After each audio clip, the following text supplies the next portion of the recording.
தமிழகத்தின் பல்வேறு பகுதிகளில் ஜல்லிக்கட்டு மற்றும் மஞ்சுவிரட்டு போட்டி வெகு விமரிசையாக நடைபெற்றது.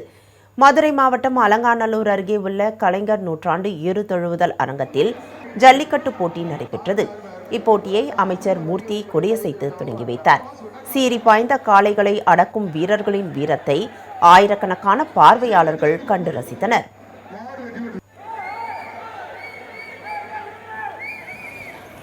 மதுரை மாவட்டம் மேலூர் அருகே உள்ள செம்மினிப்பட்டியில் மஞ்சுவிரட்டு போட்டி நடைபெற்றது. இப்போட்டியில் சிவகங்கை, திருச்சி, திண்டுக்கல் உள்ளிட்ட பல்வேறு மாவட்டங்களில் இருந்து ஏராளமான காளைகள் கொண்டு வரப்பட்டன. புதுக்கோட்டை மாவட்டம் திருமயம் அருகே ஜல்லிக்கட்டு போட்டி வெகு விமரிசையாக நடைபெற்றது. இப்போட்டியை அமைச்சர் ரகுபதி தொடங்கி வைத்தார். இதில் 700 காளைகளும் 250 மாடுபிடி வீரர்களும் கலந்து கொண்டனர். சீறி பாய்ந்து வந்த காளைகளை வீரர்கள் ஆர்வத்துடன் அடக்கினர். சிவகங்கை மாவட்டம் காரைக்குடி அருகே மஞ்சுவிரட்டு போட்டி நடைபெற்றது. சீறி பாய்ந்து சென்ற காளைகளை உற்சாகத்துடன் காளையர்கள் அடக்கினர். இப்போட்டியை பல்லாயிரக்கணக்கான பொதுமக்கள் கண்டு ரசித்தனர்.